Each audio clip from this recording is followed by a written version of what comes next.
Most people think of the time of Jesus as a purely spiritual setting.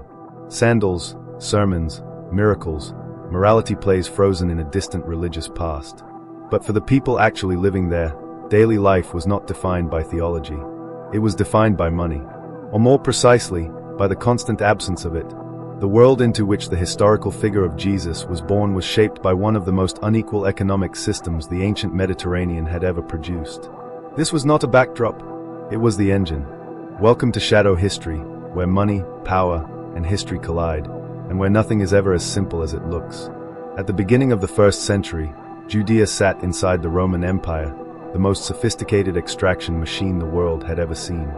Rome did not conquer territories to integrate them or uplift them. It conquered them to fund the center. Provinces existed to move wealth outward. Grain, silver, labor, and taxes flowed from the edges of the empire toward Rome itself. Judea was one of those edges. And this mattered, because Judea was not wealthy. It was rural, agricultural, and fragile. Most people lived off small plots of land barely large enough to survive. A bad harvest did not mean lower profits. It meant hunger. And Rome did not care. Rome governed Judea through a hybrid system of local elites and imperial authority. Kings like Herod the Great ruled with Roman approval. After his death, Roman prefects such as Pontius Pilate oversaw the region directly. Their mission was simple: maintain order, ensure revenue, improve nothing. Taxes were the backbone of the system. And this is where the pressure became unbearable. People today think of taxes as something tied to income or growth. In Judea, taxes were owed regardless of outcome. You paid because you existed. Land taxes, produce taxes, head taxes, market tolls, road tolls, religious taxes layered on top of imperial ones. Miss a payment and the consequences were immediate. There was no appeals process, no negotiation. Tax collection was outsourced to local contractors, tax farmers who paid Rome up front, and then extracted as much as possible from the population to recover their costs and make profit. Abuse was not a flaw, it was the incentive. If you could not pay, you borrowed. Debt was everywhere. And unlike modern debt, there were no safety valves, no bankruptcy, no restructuring. Interest accumulated fast. Land was collateral. One bad year could push a family into a spiral they would never escape. A farmer plants crops. Weather turns. Harvest fails. Taxes are still due. He borrows from a local lender, often a wealthy landowner or a temple-connected elite. Interest grows. The next year barely recovers. Debt remains. Eventually the land is seized. The farmer becomes a tenant on what used to be his own property. Or worse, he disappears entirely. This was not accidental. It was structural. Over time, land consolidated into fewer hands. Large estates replaced small plots. Wealth clustered around elites tied to Roman authority and temple administration. The majority sank into precarity. The economy did not just produce poverty. It reproduced it. There was no safety net, no welfare, no unemployment support. Families were the only buffer. Community charity existed, but it could not absorb systemic pressure. When too many people fell at once, the system offered nothing. Debt was not just financial, it was social. Losing land meant losing status, security, and identity. Your family's future could be erased by a drought, a tax increase, or a single unpaid obligation. This is the world Jesus was born into. And it matters to say this clearly. People were not poor because they were lazy or immoral. They were poor because the system required them to be. Rome needed surplus. Local elites needed rents. The temple needed revenue.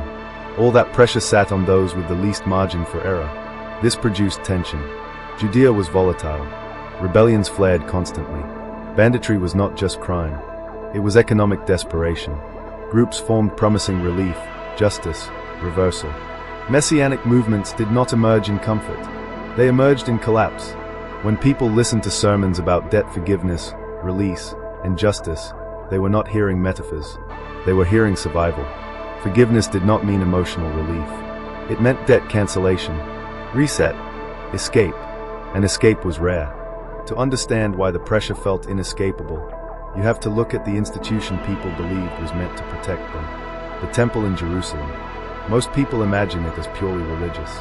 In economic reality, it was one of the most powerful financial institutions in the region. It functioned as a treasury, a bank, a tax authority, and a court. Every adult male was required to pay an annual temple tax in a specific silver coin. Local currencies were rejected. Roman coins were rejected. Money had to be exchanged. Exchange fees were built in. Vendors sold approved animals at approved prices. Religion did not replace Roman extraction. It stacked on top of it. High priests were appointed with Roman approval. Stability mattered more than righteousness. The institution claiming moral authority also benefited from the same extraction logic impoverishing the people. This contradiction was not invisible. People noticed. Resentment grew, not because faith was rejected, but because hypocrisy was visible. Access to God required payment. Purity required sacrifice. Forgiveness required money. Charity treated symptoms, not causes. It could not undo land loss. It could not cancel debts. And into this pressure cooker, Jesus began speaking publicly. He did not attack Rome directly. That would have ended immediately. Instead, he undermined legitimacy. He reframed value. He challenged who deserved authority and why. His language was economic because life was economic. Wages, debts, labors, vineyards, creditors, masters, servants. These were not abstractions. They were daily reality. And then came the act that crossed the line, the disruption of the temple. Overturning the tables of money changes was not symbolic outrage. It was economic confrontation. He attacked the machinery that moneized access to the sacred. He called it a den of robbers because extraction had replaced justice. Rome tolerated teachers. It tolerated profit. It tolerated inequality. What it did not tolerate was instability, especially near Passover, when Jerusalem filled with pilgrims. From the perspective of the authorities, this was no longer theology. It was risk. Jesus was not threatening armies. He was threatening narratives. And narratives are what make extraction enforceable. When people stop believing suffering is deserved, systems crack. What followed was escalation. Within decades, Judea erupted into full-scale revolt.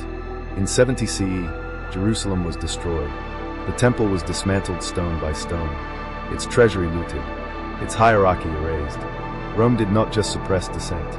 It dismantled the infrastructure that made resistance possible. But the extraction did not end. It intensified. Debt did not disappear. It became more bureaucratic, more absolute. Yet Rome never fully recovered control of meaning. Jesus did not leave behind a state or an army. He left behind a fracture in moral logic. Small communities formed around shared resources, mutual aid, and debt relief. Not revolutions, parallel systems, ways of living inside empire without fully belonging to its economy of obligation. Rome crushed armed rebellion easily. It always did. This kind of challenge was harder to extinguish because it did not depend on land, temples, or treasuries. It moved with people.